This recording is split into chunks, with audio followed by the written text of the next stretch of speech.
ربنا ظلمنا أنفسنا وإن لم تغفر لنا وترحمنا لنكونن من running chairman ছিল জনাব কামরুজ্জামান সাহেব ফকির সাহেব। প্রয়াত ইউপি চেয়ারম্যান কামরুজ্জামান সাহেব ফকিরের কবর জিয়ারত করলেন পররাষ্ট্র প্রতিমন্ত্রী শামা ওবায়দ ইসলাম।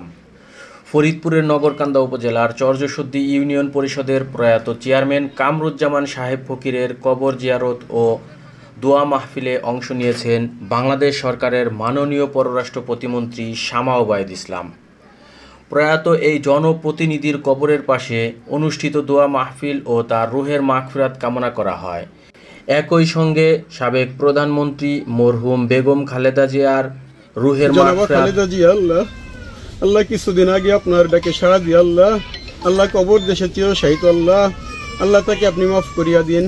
কে এম ওবায়দুর রহমানের রুহের মাগফিরাত কামনা করে দোয়া করা হয়। জননেতা কে এম ওবায়দুর রহমান সাহেব আল্লাহ নগরকান্দা সালতা মাটি ও মানুষের নেতা আল্লাহ দল মত নির্বিশেষে সকলের প্রিয় মানুষ ছিল এ সময় মরহুমের ছেলে, স্থানীয় বিএনপি ও অঙ্গ সংগঠনের নেতাকর্মী, জনপ্রতিনিধি, গণ্যমান্য ব্যক্তিবর্গ এবং এলাকাবাসী উপস্থিত ছিলেন। দোয়া শেষে পররাষ্ট্র প্রতিমন্ত্রী শামা ওবায়দ ইসলাম মরহুম কামরুজ্জামান সাহেব ফকিরের পরিবারের সদস্যদের প্রতি সমবেদনা জানান এবং তাদের খোঁজ খবর নেন।